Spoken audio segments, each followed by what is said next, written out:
Hello and welcome back students, welcome back to Vision Academy. So today is day 51 of an inexorable free crash course for MCA CET 2025 जिसमें आज हम पढ़ने हैं maths का एक topic that is probability. सो आज के दिन में हम प्रोबेबिलिटी पढ़ेंगे और आज के दिन में हम बेसिक्स को कवर अप करने वाले हैं. Will be going to cover up the basics of the probability. Advanced के लिए फॉर प्रोबेबिलिटी हम एक अनदर लेक्चर कंडक्ट करेंगे जहाँ पे हम एडवांस चीज़ों को भी पढ़ने वाले हैं. ठीक है, मूविंग अहेड, चलिए शुरुआत करते हैं. व्हाट्सएप और टेलीग्राम नहीं ज्वाइन किया तो ज्वाइन कर लेना, साथ में चैनल सब्सक्राइब नहीं किया चैनल सब्सक्राइब भी कर लेना. और आप लोगों को एक चीज़ बताना चाहता हूँ कि मॉक टेस्ट सीरीज़ हमने ऑलरेडी रिलीज़ कर दिया. ठीक है, mock test series is already release. तो इन केस किसी को परचेज़ करना है तो you can go to the link in the description below. आपको डिस्क्रिप्शन में लिंक मिल जाएगा, वहाँ जाकर आप परचेज़ कर सकते हो. इट्स फॉर रुपीज़ 499 आपको मिल जाएगा. ठीक है, जहाँ पे 13 फुल मॉक टेस्ट होने वाले हैं और साथ में काफ़ी सारे पार्ट टेस्ट भी हैं, उसको भी आप अटेम्प्ट कर सकते हैं. बढ़ते हैं आगे. प्रोबेबिलिटी होता क्या है? Okay, what is a probability? Okay, तो प्रोबेबिलिटी को अगर हमको समझना है तो it's we can say okay probability is something. Okay, एक ऐसा एक एक्सपेरिमेंट है ओके जहाँ पे हम ओके आउटकम का क्या चांस है. ओके, आउटकम के चांस को हम मेजर करते हैं तो उसको हम कहते हैं प्रोबेबिलिटी. ओके, आउटकम के चांस को हम मेजर करते हैं, that is called as a probability. That means कि अगर समझो फॉर एग्जांपल अगर आपने कॉइन को टॉस किया तो वहाँ पे दो चीज़ें हो सकती है, या तो हेड्स आ सकता है या तो टेल्स आ सकता है. ठीक है, तो अब हेड आने का कितना प्रोबेबिलिटी, हेड आने का कितना चांस है ओके और या फिर टेल्स आने का कितना चांस है उसको हम मेजर करते हैं. अब अगर मैं यहाँ पे देखूँ तो हेड्स आने का 50% चांस है, राइट, और टेल्स आने का 50% चांस है. तो ये जो हमारे पास में ना जो ये आउटकम हमको मिल रहा है 50-50% का, इसको हम कहते हैं probability. Okay, I hope so probability का तो बेसिक डेफिनेशन आप सभी लोगों ने अपने लोअर स्टैंडर्ड्स में डेफिनेटली पढ़ा ही होगा, but this is just an overview कि प्रोबेबिलिटी होता क्या है, इफ़ एट ऑल किसी को आइडिया नहीं है इसके बारे में. तो बढ़ते हैं आगे. रैंडम एक्सपेरिमेंट क्या होता है उसको समझ लेते हैं. तो रैंडम एक्सपेरिमेंट हम किसको कहते हैं उसको समझना इंपॉर्टेंट है, बिकॉज प्रोबेबिलिटी में सबसे ज़्यादा इंपॉर्टेंट इसका यही चीज़ है, इंपॉर्टेंस रखता है. Experiment in which the probable outcomes are known. तो एक ऐसा एक्सपेरिमेंट जहाँ पे प्रोबेबल आउटकम्स आपको नोन है, आपको पता है कि इनमें से ही कुछ हो सकता है. जैसे कि अगर मैं वापस से बात करूँ कि टॉसिंग ऑफ अ कॉइन, तो टॉसिंग ऑफ अ कॉइन में हमको पता है या तो हेड्स आएगा या तो टेल्स आएगा, और कोई यहाँ पे तीसरा कुछ यहाँ पे रिजल्ट नहीं आएगा. ठीक है, तो इसको हम कहते हैं रैंडम एक्सपेरिमेंट. ठीक है, रैंडम एक्सपेरिमेंट हम इसको कहते हैं जहाँ पे प्रोबेबल आउटकम्स क्या आ सकते हैं, क्या आएगा वो तो हमको पता नहीं है, वो तो अल्टीमेटली वो तो प्रोबेबिलिटी वो चांस के ऊपर है कि हेड्स आएगा कि टेल्स आएगा, that is up to the probability. लेकिन कौन सा एलिमेंट हमारे पास में आंसर में हो सकता है, कौन कौन से आउटकम हमारे पास में हो सकते हैं वो हमको पता है. जैसे कि यहाँ पे हेड्स या टेल्स है. अगर मैं बात करूँ जैसे कि इंडिया वर्सेस ऑस्ट्रेलिया का मैच चालू है, तो इसमें से कौन जीत सकता है. अब इसमें प्रोबेबिलिटी देखो, इसमें हमारे पास में प्रोबेबल आउटकम पता है ना कि इंडिया या ऑस्ट्रेलिया में से कोई एक जीतेगा. ऐसा तो नहीं है कि अचानक से यहाँ पे बीच में आकर श्रीलंका आके जीत जाएगा. Will it happen ever? नहीं हो सकता है, बिकॉज अगर मैच इंडिया और ऑस्ट्रेलिया के बीच में चल रहा है तो इंडिया और ऑस्ट्रेलिया में से कोई विनर बनेगा. तो प्रोबेबल हमारे पास है विनर इंडिया ऑस्ट्रेलिया में से. तो हमारे पास में ये जो आउटकम्स है ना इंडिया और ऑस्ट्रेलिया, जब ये हमको पता है यहाँ पे, तो that is called as a random experiment. अब यहाँ पे श्रीलंका तो नहीं हो सकता है. और इन केस मतलब जैसे फॉर एग्जांपल, ठीक है, इन केस अगर हम कोई ऐसे प्रोबेबिलिटी चीज़ के बारे में बात करें जहाँ पे हमको सर्टेनली आउटकम पता ही नहीं है.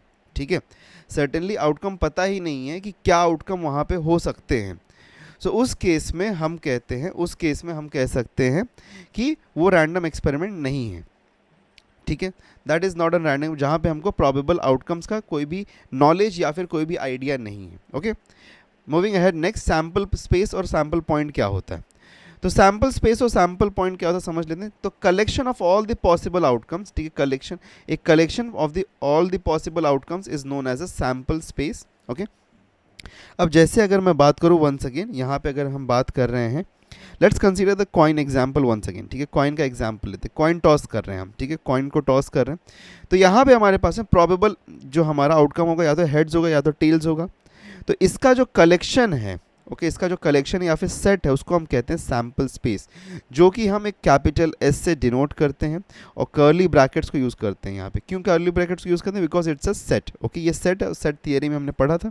ओके, सो एक कलेक्शन या फिर एक set of all the possible outcomes is known as a sample space. तो ये एस जो हमारे पास में, this is a sample space. Okay, this is a sample space. और ये जो सेट के अंदर हमारे पास में every element of this set is known as a sample point. Okay, तो ये जो हमारे पास में h है, ये जो हमारे पास में t है, this is called as a sample point. Okay, very clear. जैसे कि अगर मैं एक और एग्जांपल लूँ कि अ डाई इज रोल्ड, अगर मैं बोलूँ कि एक डाई को रोल किया है, तो अगर एक डाई को रोल किया है तो हमारे पास में जो हमारा प्रोबेबल आउटकम्स हो सकते हैं वो क्या होंगे? वो यही हो सकते हैं 1 2 3 4 5 6, इसमें से कुछ हो सकता है और तो कुछ होगा नहीं। तो यहाँ पे जो हमारा सैम्पल स्पेस है वो क्या है? ये हमारा सैम्पल स्पेस है, दिस कंप्लीट कलेक्शन 1 2 लेके 6 के बीच में, this is our sample space. और यहाँ पे एवरी इंडिविजुअल, दिस 1 2 3 4 5 6, ये जो हमारे पास में, this is nothing but the sample point. ठीक है, every individual element in the set is known as a sample point. Okay, for the collection of the sample space. Moving ahead next, equally likely event क्या होता है? What is equally likely event? अब जैसे कि अगर हम बात करें, one second, let's take the coin example, coin toss का। तो कॉइन अगर आप टॉस कर रहे हो तो यहाँ पे हेड्स है और टेल्स हैं। ठीक है, हेड्स है और टेल्स हैं। तो हेड्स और टेल्स अगर हमारे पास में है तो यहाँ पे हम देख सकते हैं कि हमारा आउटकम पॉसिबल, यहाँ पे आउटकम्स क्या है? हेड्स है या फिर टेल्स है। अब अगर मैं बात करूँ कि समझो कि कोई एक इवेंट है, ई एक इवेंट है, E is a event, so we get heads. तो अगर हेड्स के लिए ई एक इवेंट है तो हम यहाँ पे कह सकते हैं कि ई इवेंट अगर है तो यहाँ पे एच आएगा। तो यहाँ पे हमारा, अच्छा यहाँ पे कुछ और भी चीज़ें जो कि कंसीडर कर लो। यहाँ पे हम number of the total number of sample space हम कहते हैं, यहाँ पे टोटल कितने सैम्पल पॉइंट्स है? 2 है। तो sample space, total number of the sample space will be 2। और यहाँ पे ई इवेंट के लिए total number of the sample points in the event E is equal to how much? 1। तो हमारी probability of the event E क्या बन जाती है? Number of the sample points in the event divided by the total number of the sample points. Okay, sample space में कितना है? तो 1/2 हमको मिल रहा है यहाँ पे, राइट है। वहीं पे अगर मैं बात करूँ कि एक और इवेंट हम कंसीडर करें, F is event, F is an event, okay, so we get tails. तो यहाँ पे f के लिए क्या होगा? यहाँ पे क्या सैम्पल पॉइंट आएगा? टेल्स आएगा, राइट है। वापस से n ऑफ f मैं फाइंड करूँगा तो कितना? 1 मिलता है। फिर यहाँ पे अगर मैं p ऑफ f फाइंड करूँगा तो मुझे क्या मिल जाएगा? n of f upon n of s, that is equal to what? 1/2 once again. तो अगर मैं ध्यान से देखूँ तो n ऑफ f जो है that is equal to 1/2 and p of f जो है हमारे पास में दैट इज 1/2 और p ऑफ e जो है हमारे पास दैट इज ऑल्सो 1/2। तो दोनों ही यहाँ पे हम कह सकते हैं कि p of e is equal to p of f, right है। ओके, तो यहाँ पे क्योंकि दोनों का ही प्रोबेबिलिटी सेम है, ओके, तो having same chance of occurrence, अगर दोनों के अकर होने का सेम चांस है, जैसे कि यहाँ पे अगर हम दोनों को देखें तो इसका भी 50% का चांस है और इसका भी 50% का चांस है। तो दोनों का अगर चांस यहाँ पे सेम है, ओके, दोनों का प्रोबेबिलिटी सेम आ रहा है दो इवेंट्स का, तो उसको हम कहते हैं इक्वली लाइकली इवेंट। ओके, दो इवेंट्स का अगर प्रोबेबिलिटी सेम है तो उसको हम कहते हैं equally likely event. Okay, very clear, I hope so this is very clear. बहुत ही यहाँ पे इंपॉर्टेंट कंसेप्ट है ये। ओके, बढ़ते हैं आगे। म्यूचुअली एक्सक्लूसिव इवेंट क्या होता है इसको हम समझते हैं। तो म्यूचुअली एक्सक्लूसिव इवेंट हमारे पास, वंस अगेन हम यहाँ पे क्या करते हैं, हम एक वापस से कंसीडर करते हैं कॉइन टॉस का एग्जाम्पल, ठीक है, जहाँ पे हमारा sample space once again H होगा और टी होगा। और अभी हमने देखा था कि अगर ई हमारे पास में E1 एक इवेंट है जहाँ पे हेड्स आना चाहिए तो हमारे पास में क्या मिलेगा? एच मिलेगा। और E2 एक इवेंट है जहाँ पे टेल जाना चाहिए तो यहाँ पे हमको टी मिलेगा। ठीक है, तो ये हमारे पास में दो इवेंट्स हैं, E1 and E2 are the two events हमारे पास में।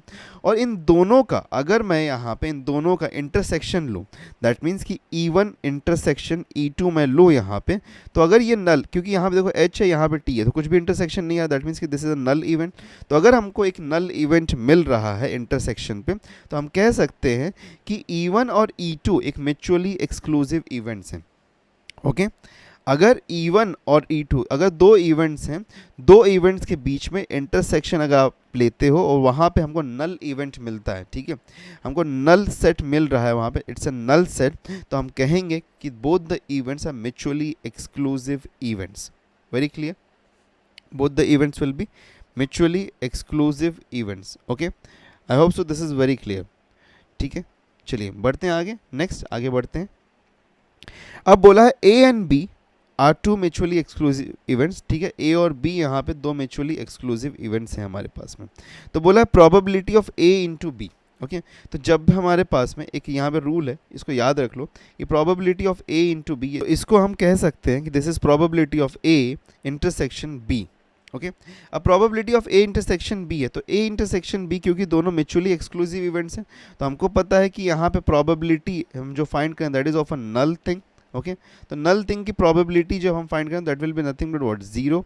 राइट, ये जीरो होगा, तो इसीलिए ऑप्शन ए यहाँ पे राइट ऑप्शन बनता है. ओके, क्योंकि दोनों ही म्यूचुअली एक्सक्लूसिव इवेंट्स थे, तो इसीलिए हमको ए इंटरसेक्शन बी, तो हमको पता है कि जब दो इवेंट्स म्यूचुअली एक्सक्लूसिव होते हैं तो वहाँ पे उनका इंटरसेक्शन जो होता है दैट इज नल, तो यहाँ पे इसलिए प्रोबेबिलिटी ऑफ नल हमको फाइंड करना, तो that is equal to zero. ठीक है, नेक्स्ट आगे बढ़ते हैं. फेवरेबल इवेंट्स क्या होते हैं? Okay, favourable events, so number of the cases favourable for an event को हम कहते हैं फेवरेबल इवेंट्स. दैट मीन्स कि जैसे अगर मैं बात करूँ यहाँ पे, लेट अस सपोज कि एक डाई रोल किया, अ डाई इज रोल्ड, तो यहाँ पे सैम्पल स्पेस क्या होगा हमारा, 1 2 3 4 5 एंड 6. और मैं बोलूँ कि यहाँ पे एक A is an event so that we get a even number. तो इवन नंबर का अगर एक इवेंट है तो यहाँ पे 2 4 6 ये हमको मिलेगा. राइट, यही हमारे पास में, तो ये जो हमको मिला नंबर ऑफ द केसेस जो कि फेवरेबल है फॉर एन इवेंट, जैसे कि यहाँ पे 3 केसेस हैं जो कि इस इवेंट के लिए फेवरेबल है, तो उसको हम कहते हैं फेवरेबल इवेंट्स. ओके, आगे बढ़ते हैं. कॉम्प्लीमेंट ऑफ ए इवेंट क्या होता है? कॉम्प्लीमेंट ऑफ ए इवेंट, तो देखो complement of A event is very similar to that as the complement of a set, जिसको हम डिनोट करते हैं एज ए बार. ओके, ए बार से हम इसको डिनोट कर सकते हैं, या फिर ए रेस टू द सी, या फिर ए अपॉस्ट्रोफी से हम इसको डिनोट कर सकते हैं. अब अगर मैं बोलूँ जैसे कि फॉर एग्जांपल हमारे पास में ए सेट है, A set is an event, या फिर A is an event of getting even number. Okay, even number when a die is rolled. तो हमको ए में यहाँ पे क्या क्या मिलेगा, हमको मिलेगा 2 मिलेगा, 4 मिलेगा, 6 मिलेगा. राइट है, तो अगर मैं बोलूँ ए का कॉम्प्लीमेंट, तो यहाँ पे ए का कॉम्प्लीमेंट मतलब कि हमको इवन नंबर नहीं चाहिए. ओके, ए कॉम्प्लीमेंट अगर मैं बोल रहा हूँ कि ए, ओके, इवेंट ए का अगर मैं कॉम्प्लीमेंट बोल दूं, तो यहाँ पे दैट मीन्स कि हमको इवन नंबर नहीं चाहिए, उसको छोड़ के हमको सब कुछ चाहिए. तो यहाँ पे क्या मिलेगा हमको, 1 3 5 मिलेगा, तो ये होगा हमारा इवेंट ए का कॉम्प्लीमेंट. ओके, और एक यहाँ पे ना बहुत ही इंपॉर्टेंट रूल है जो आपको पता होना चाहिए, that is probability of event E. Okay, अगर हमारे पास में एक इवेंट ई है और दूसरा एक प्रोबेबिलिटी हम फाइंड कर रहे हैं जो कि इवेंट ई का कॉम्प्लीमेंट का है, तो इन दोनों का अगर आप एडिशन कर दोगे that will be nothing but equal to 1. Okay, so probability of an event और probability of that event's complement. okay, उस event के complement का probability अगर लोगे, उन दोनों को ऐड कर दोगे तो आपको आंसर 1 मिलेगा. जैसे अगर देखो यहाँ पे n ऑफ a मैं देखूँ, तो n ऑफ a यहाँ पे हमको क्या मिलता है, what do we get as n of a, तो n of a यहाँ पे हमको मिलता है 3. हमको पता है कि n ऑफ s यहाँ पे है 6, तो इसका probability अगर मैं फाइंड करूँ, probability of event a क्या हो जाएगा, 3/6 that is equal to 1/2. Okay, वहीं पे अगर मैं देखूँ तो probability of event A complement अगर मैं फाइंड करूँ that will be also 3/6 that is equals to 1/2. तो यहाँ पे देखो probability of event A plus probability of event A complement, यहाँ पे अगर देखो तो हाफ प्लस हाफ क्या हो जाएगा यहाँ पे, नथिंग बट इक्वल टू 1. तो यही हमको मिल रहा है, तो इसलिए बहुत ही इंपॉर्टेंट रूल है जो कि आपको याद रखने की ज़रूरत है. ठीक है, बढ़ते हैं आगे. इंडिपेंडेंट और डिपेंडेंट इवेंट्स क्या होते हैं उसको समझ लेते हैं. ठीक है, इंडिपेंडेंट और डिपेंडेंट इवेंट्स क्या होते हैं. अब समझ लो आपके पास में, ठीक है, समझ लो अगर आपके पास में मैं बोलूँ कि 5 बॉक्सेस हैं. ठीक है, you have got 5 boxes. Let's understand this thing very clearly, बहुत ही अच्छी तरीके से. ठीक है, 1 2 3 4 5. तो अगर मैं बोलूं कि आपको इसमें से, ठीक है, अगर आपको इसमें से एक बॉक्स चूज़ करना है, ठीक है, एक बॉक्स चूज़ करना है, ठीक है। तो आपको 2 बार में 2 बॉक्सेस चूज़ करने हैं। पहली बार में आप एक बॉक्स चूज़ करोगे, ओके, 1 बॉक्स, फिर सेकंड टाइम में आप एक बॉक्स चूज़ करोगे। तो पहली बार में जब आप बॉक्स चूज़ करोगे, ठीक है, फर्स्ट टाइम जब आप यहाँ पे बॉक्स चूज़ करोगे, तो आपकी प्रोबेबिलिटी क्या बन सकती है यहाँ पे, क्योंकि आपके पास में यहाँ पे 5 बॉक्सेस हैं, तो 5 में से आप कोई भी एक बॉक्सेस यहाँ पे चूज़ करोगे तो फर्स्ट टाइम आपकी प्रोबेबिलिटी यहाँ पे 1/5 की बनेगी। समझ लो कि इन केस हमने यहाँ पे ये जो हमारा सेकंड बॉक्स है ये चूज़ कर लिया है, ठीक है।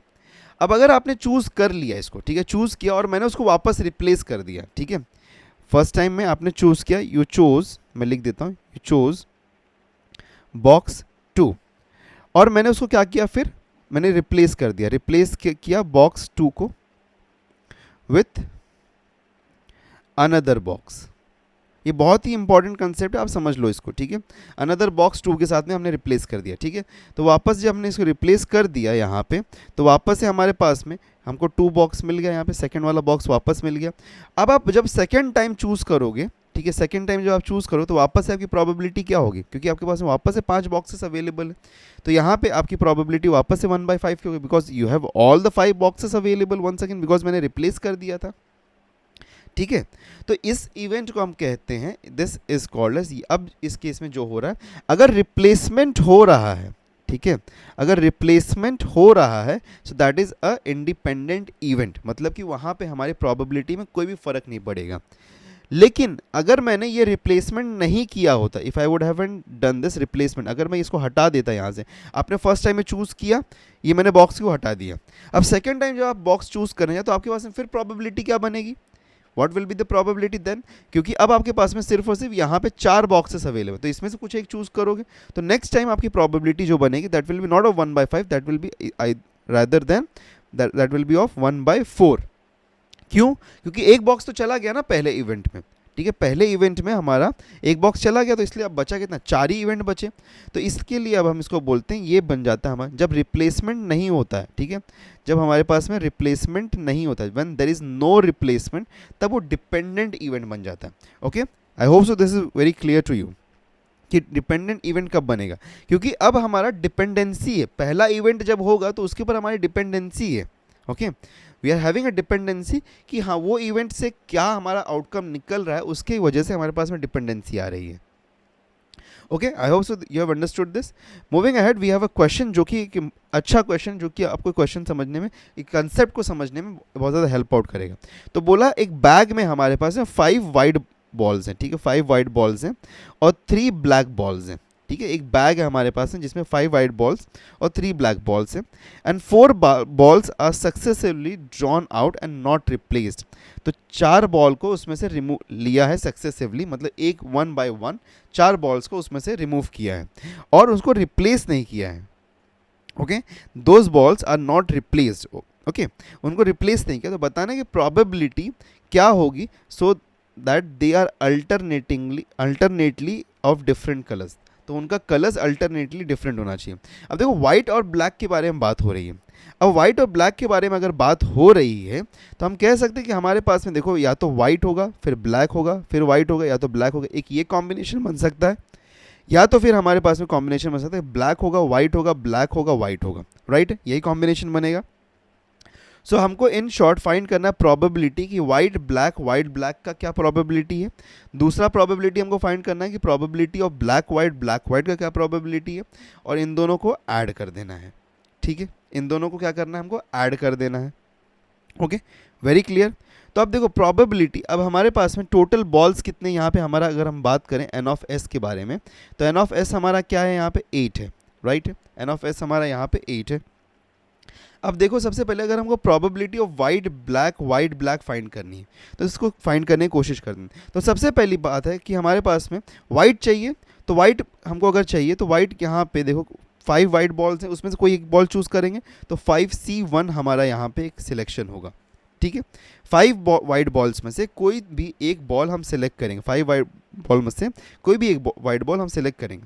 लेकिन हमारे पास में टोटल बॉल्स कितने थे, what were the total number of the balls जो कि हमारे पास में थे 8 थे, तो यहाँ पे 8C1 होगा हमारा, ठीक है, 8C1 हमारा यहाँ पे होता है इनटू, अब ब्लैक चाहिए हमको, ठीक है, ब्लैक चाहिए, तो बताओ ब्लैक के कितने बॉल्स अभी बचे हुए हैं, ठीक है, एक वाइट बॉल चला गया यहाँ से, एक वाइट बॉल चला गया। अब देखो यहाँ पे not replacement, that means dependent event है, हाँ रिप्लेसमेंट नहीं आ रहा, डिपेंडेंट है ये।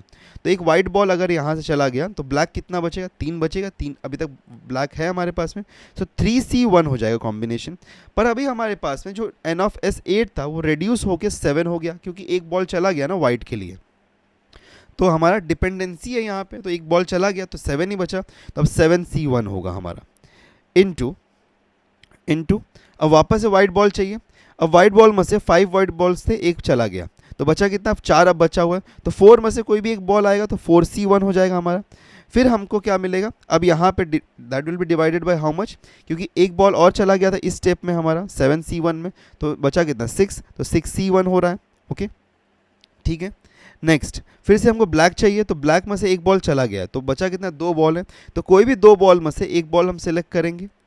और यहाँ पे टोटल बॉल्स अब तक बचे कितने, अब देखो 3 बॉल्स ऑलरेडी चले गए, 8 7 6 पे चले गए 3 बॉल्स, बचा कितना हमारे पास 5, तो 5C1 हम करेंगे यहाँ पे। ठीक है, इसको ऐड करना है हमको, ठीक है इसको ऐड करना है, थोड़ा सा मैं स्पेस क्रिएट करने की कोशिश करता हूँ। ओके इसको ऐड करना है हमको। अब probability of BW that is black white से, तो देखो वापस से ब्लैक का प्रोबेबिलिटी क्या होगा, ब्लैक का 3 बॉल्स हैं तो 3C1 होगा divided by 8C1 because 8 balls हैं, फिर मल्टीप्लाइड दैट टू, हम वाइट बॉल चाहिए तो वाइट बॉल 5 के 5 अवेलेबल, तो 5C1 होगा डिवाइडेड बाय 7C1, देन वापस से मल्टीप्लाइड टू, फिर ब्लैक चाहिए तो अब ब्लैक एक बॉल चला गया ऑलरेडी, तो 2C1 अब हमको मिलेगा डिवाइडेड बाय 6C1। ओके फिर हमको एक वाइट बॉल चाहिए, तो एक बॉल ऑलरेडी यहाँ पे जा चुका है, तो हमको क्या मिलेगा 4C1 डिवाइडेड बाय 5C1। ठीक है, इसको सॉल्व करेंगे हम तो आंसर मिल जाएगा। ठीक है, सॉल्व करने की चलिए कोशिश करते हैं इसको। तो अगर सॉल्व करेंगे तो कैसे सॉल्व इसको करते हैं, चलिए पहली चीज़ हमको क्या मिलेगा, 5 फैक्टोरियल डिवाइडेड बाय, ठीक है 5 फैक्टोरियल डिवाइडेड बाय 1 फैक्टोरियल। अच्छा 5 फैक्टोरियल को अगर आप 5 फैक्टोरियल और 1 फैक्टोरियल हमारे पास में है तो नथिंग बट हमारे पास में क्या होता है, हमको पता है कि अगर हमारे पास में NC1 है, ओके NC1 अगर हमारे पास में है तो नथिंग बट हमको n ही देता है वैल्यू, राइट n की वैल्यू हमको ये देता है। तो यहाँ पे हम कह सकते हैं डायरेक्टली कि this is nothing but 5/8 into 3/7 into 4/6 into 2/5 plus of 3/8 into 5/7 into 2/6 into 4/5। ठीक है, ये हमको मिल रहा है। तो कुछ कैंसिलेशन हो सकता है क्या, यस 3 1 3 2 2 1 2 1, ठीक है 5 और 5 कैंसिल हो गया हमारा यहाँ पे, 4 1 एंड 4 2, ठीक है तो बचा क्या यहाँ पे हमारे पास में, ऊपर न्यूमरेटर में ये भी कैंसिल, ये भी कैंसिल, ये भी कैंसिल, ये भी कैंसिल, डिनोमिनेटर बस हमारे पास में 2 इंटू 7 बच रहा है। ठीक है, यही बच रहा है हमारे पास में और कुछ है नहीं। ठीक है, let's keep that as it is. वापस से यहाँ पे देखते हैं क्या कैंसिलेशन हो सकता है, 4 1 एंड 4 2 8 होता है और ये 8 कैंसिल हो गया। ठीक है, 5 से यहाँ पे 5 कैंसिल हो गया, 3 1 एंड 3 यहाँ पे 2 ये भी कैंसिल। ठीक है, तो बचा क्या यहाँ पे हमारे पास में, that is equal to 1/7 2 14 plus of 1/7 2 14। ठीक है, 1/14 मिल रहा है, दैट मीन्स कि हमको यहाँ पे क्या मिल रहा है, 2/14 मिल रहा है, दैट इज इक्वल टू 1/7, तो 1/7 मिल रहा है, दैट मीन्स कि ऑप्शन बी यहाँ पे राइट ऑप्शन हमारा बनता है। ओके, वेरी क्लियर, आई होप सो ये क्वेश्चन समझ में आया किस तरीके से हमने किया। थोड़ा सा क्रिटिकल क्वेश्चन ज़रूर था ये, but it was not that difficult question. ठीक है, अंडरस्टैंडिंग इंपॉर्टेंट है, देखिए आपकी अंडरस्टैंडिंग इंपॉर्टेंट, आप जितना अंडरस्टैंडिंग को बिल्ड कर पाएंगे उतना ज़्यादा आपके लिए अच्छा होगा। अब देखो बहुत सारे स्टूडेंट्स जो है ना कमेंट करके पूछते हैं ना कि सर अगर हमने इतना पढ़ लिया तो क्या हमारा CET में बहुत अच्छा स्कोर आ जाएगा। यस, स्कोर आ सकता है अच्छा, लेकिन उसके लिए आपको कंसेप्ट को समझना पड़ेगा। मैं हायर ऑर्डर क्वेश्चन पे भी चल सकता हूँ, ठीक है, we can also bring up the higher order question, but उसको हमने बाद में डालने की कोशिश कर रहे हैं। हम बाद में वीडियोस लाएंगे जहाँ पे रिवीजन वगैरह हम अच्छे से करेंगे, तो वहाँ पे डिफिकल्ट क्वेश्चंस भी करेंगे, लेकिन अभी के लिए कंसेप्ट समझना बहुत ज़्यादा इंपॉर्टेंट है। ठीक है, एक क्वेश्चन है हमारे पास में that says a coin is tossed 4 times, एक कॉइन को 4 टाइम्स टॉस किया, okay 4 times it is toss. अब हेड्स या टेल्स में से कुछ तो आएगा। The probability that at least 1 head turns up, at least 1 head मतलब कि एक हेड तो ऊपर आना चाहिए, उसकी प्रोबेबिलिटी क्या होगी। देखो अगर 4 बार आप टॉस कर रहे हो तो एक ही ऐसा प्रोबेबिलिटी हो सकता है, एक ही सैम्पल पॉइंट जहाँ पे सबके सब टेल्स हो जाएंगे, या फिर जो बाकी सब सैम्पल पॉइंट्स हमारे पास में होंगे, अगर 4 हमारे पास में कॉइन्स हैं तो 4 कॉइन्स का पहली बात कि यहाँ पे टोटल सैम्पल स्पेस क्या होगा, एन ऑफ एस क्या हो जाएगा यहाँ पे, दैट विल बी 16, यहाँ पे ये 16 होगा, ठीक है, बिकॉज 4 के साथ भी हम डील कर रहे हैं। देखो 4 अगर 2 कॉइन्स हैं तो यहाँ पे सैम्पल स्पेस 2 होगा, ओके, 2 कॉइन्स का सैम्पल स्पेस, सॉरी 1 कॉइन है तो इट विल बी 2^1, 2 कॉइन है तो 2^2, 3 कॉइन है तो 2^3, 4 कॉइन है तो 2^4, ये हमारा सैम्पल पॉइंट्स होगा, ठीक है। तो यहाँ पे 4 कॉइन है हमारे पास, तो 2^4 that is equal to 2 2 4 and 4 4 16 होता है, तो यहाँ पे 16 हमारे पास में सैम्पल स्पेस मिलता है, ठीक है। अब एक ही यहाँ पे एक सैम्पल पॉइंट जहाँ पे टी टी टी टी होगा, 4 बार टेल आएगा, एक ही ऐसा कंडीशन हो सकता है। बाकी 15 टाइम्स तो हेड्स होंगे ही, एटलीस्ट 1 टाइम तो होंगे ही, तो यहाँ पे दैट मीन्स कि 15 टाइम्स हेड्स आने का प्रोबेबिलिटी है, तो 15/16 हमारे यहाँ पे प्रोबेबिलिटी बनती है, तो option D becomes the right option, ठीक है। Next question, in tossing a coin twice, let E and F denote occurrence of head on the first toss and second toss respectively, then P of E union F is equal to, ठीक है। तो बोला है कि 2 coin को toss कर रहे हैं, ठीक है, 2 कॉइन को टॉस करेंगे तो H H, H T, T H और टी टी, यही हमारे सैम्पल पॉइंट्स हो सकते हैं। तो बोला है ई जो है हमारे पास में ई इवेंट, वो वहाँ पे फर्स्ट टॉस में हेड आना चाहिए और एफ इवेंट में सेकेंड टॉस में हेड आना चाहिए। तो ई इवेंट में अगर फर्स्ट टॉस में हेड है, दैट मीन्स कि यहाँ पे ये इवेंट हो सकता है, ये वाला, ये दोनों सैम्पल पॉइंट हो सकते हैं, H H and H T हो सकता है। एफ में अगर मैं बात करूँ तो सेकेंड टॉस में हेड आना चाहिए, ठीक है, सेकेंड टॉस, तो ये एक वापस से हो सकता है, एच एच हो सकता है और टी एच हो सकता है, यही है हमारे पास में, ठीक है। अब इनका बोला है यूनियन, तो इसका अगर आप यूनियन कर दोगे तो ई यूनियन एफ क्या हो जाएगा यहाँ पे, तो ई union F, H H common है, ओके, एच टी और टी एच ये हमको मिल रहा है। तो इसका प्रोबेबिलिटी अगर हमको चाहिए तो यहाँ पे पहली चीज़ है N of E union F क्या मिलेगा हमको, 3 मिलेगा। तो प्रोबेबिलिटी अगर हमको चाहिए तो that will B 3 divided by total sample points कितना है, 4 है, दैट मीन्स कि 3/4 यहाँ पे होता है, option C is the right option, ठीक है। गुड क्वेश्चन, चलिए बढ़ते हैं आगे। Next, A and B are 2 events such that A union B is equals to P of A, okay? तो बोल रहा है कि यहाँ पे A union B is P of A, तो A union B P of A कब हो सकता है, ओके, जब A और B म्यूचुअली एक्सक्लूसिव इवेंट्स हैं, तब हो सकता है क्या कि म्यूचुअली एक्सक्लूसिव इवेंट्स है तो P of A होगा, नहीं, क्यों नहीं हो सकता, बिकॉज P A और B अगर यहाँ म्यूचुअली एक्सक्लूसिव है तो इसका इंटरसेक्शन तो नल होता है। तो ए यहाँ पे डायरेक्टली हम कहना चाहते हैं कि ए यूनियन बी में से ए बड़ा सेट है, ए में वो सभी एलिमेंट्स हैं जो जो बी में हैं, ठीक है। जैसे कि यहाँ पे कहना चाहता है कि ए अगर 1 2 3 है, ठीक है, तो बी हमारा 2 है, तो इसका अगर आप यूनियन लोगे तो आपको यहाँ पे इसका यूनियन में क्या मिलेगा, in the union what you will get, इसका यूनियन में आपको मिल जाएगा 1 2 और 3, जो कि nothing but A he set है हमारा, राइट है। तो इसीलिए ये म्यूचुअली एक्सक्लूसिव इवेंट तो नहीं हो सकता है। Next, event A and B are statistically independent, नहीं, ये भी गलत है। A B is a subset of A, क्या ये सही है, बी सबसेट ऑफ ए है क्या, yes, B is a subset of A, तो ये राइट है, तो option C becomes the right option. Next, 5 boys and 5 girls are sitting in a row randomly, एक रो में 5 बॉयज हैं 5 गर्ल्स हैं और रैंडमली बैठे हुए। The probability that the boys and the girls sit alternatively is, तो probability क्या है कि वो alternatively बैठे होंगे, ठीक है। अब पहली चीज़ है कि 5 बॉयज़ और 5 गर्ल्स अगर बैठ रहे हैं तो उनका बैठने का कितना कॉम्बिनेशन बन सकता है यहाँ पे, तो पहली चीज़ है हमारे पास में 10 पीपल है, तो इसका टोटल हमारे पास में जो वेज हो सकते हैं in which they can be arranged is 10 factorial, ठीक है। सो 10 फैक्टोरियल वेज में वो अरेंज हो सकते हैं, राइट है, ये वेरी क्लियर है। तो हमारा टोटल एन ऑफ एस हमको क्या मिल रहा है यहाँ पे, what is the N of S that we are getting, N of S is equals to 10 factorial.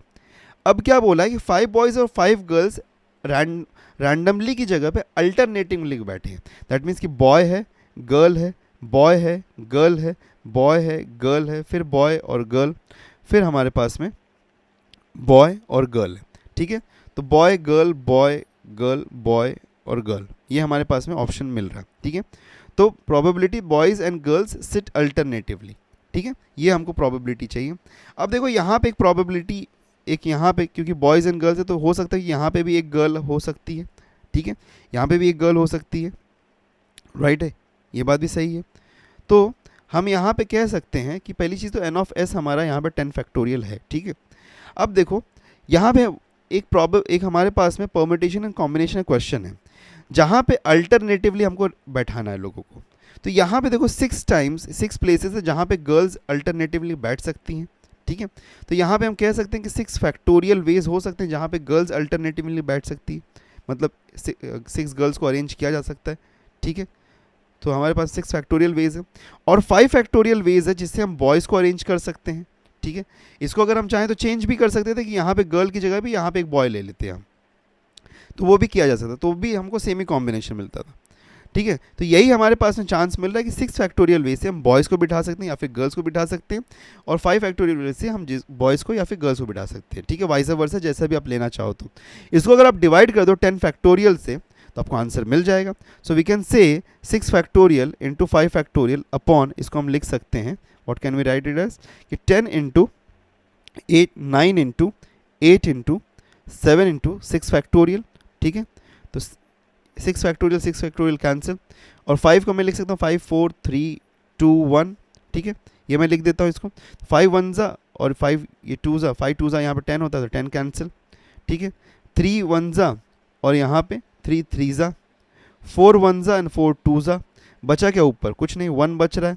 3 2 ज़ा 6, 6 7 ज़ा 42, तो 1/42 हमको यहाँ पे मिला, ऑप्शन बी यहाँ पे राइट ऑप्शन बनता है हमारा। Okay, next question.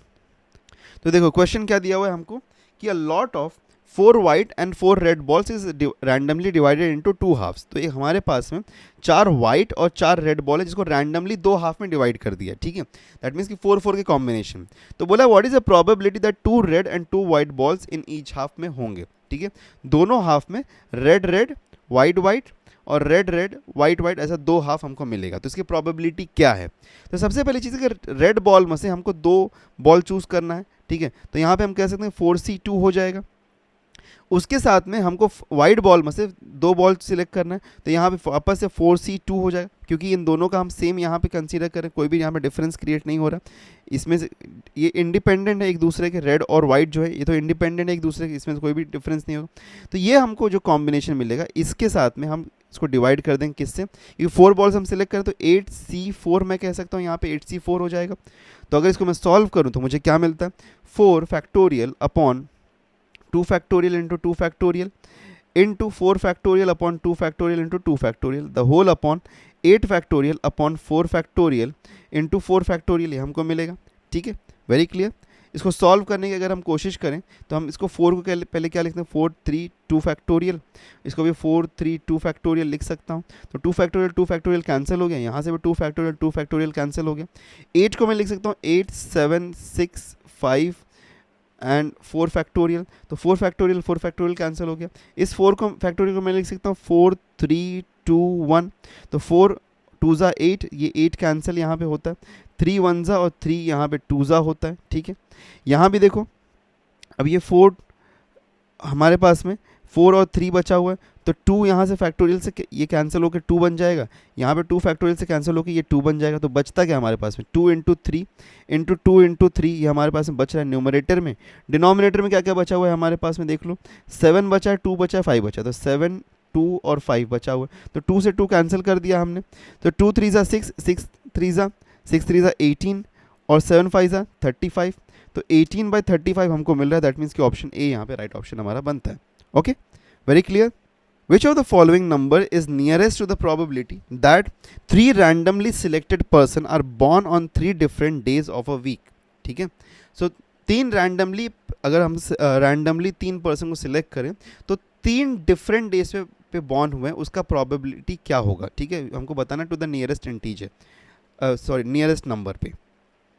तो अब देखो सबसे पहली चीज़ है कि अगर हम एक पर्सन को 7 पर्सन हमारे पास में है, ठीक है, 7 पर्सन अगर हमारे पास में है, तो अगर मैं 7 में से एक पर्सन को सिलेक्ट कर लूँ यहाँ पे, तो ये किसी एक दिन में बॉर्न हुआ होगा, किसी Monday, Tuesday, Wednesday, Thursday, Friday, Saturday या संडे, कोई एक दिन पे ये पर्सन बॉर्न हो सकता है। तो इसलिए हम इसको 7/7 का यहाँ पे ले सकते हैं कि आउटकम यहाँ पे हो सकता है ना कि 7 में से कोई भी एक दिन पे पैदा हुआ हो, ठीक है। फिर अगर हम इसके साथ में दूसरा पर्सन लेते हैं, तो मल्टीप्लाई करेंगे इसमें, तो दूसरा पर्सन का इन 6 में से बॉर्न होने का क्या प्रोबेबिलिटी होगा, दैट विल बी 6/7, ठीक है। ये 6 में बॉर्न होने का क्या प्रोबेबिलिटी होगा, 6/7। फिर अगर इसमें समझो ट्यूसडे निकल गया तो बचेगा क्या हमारे पास में 5, तो इसमें से 5 में से एक दिन पैदा होने का क्या प्रोबेबिलिटी होगा, 5/7 होगा हमारे पास में, ठीक है, यही होगा हमारे पास।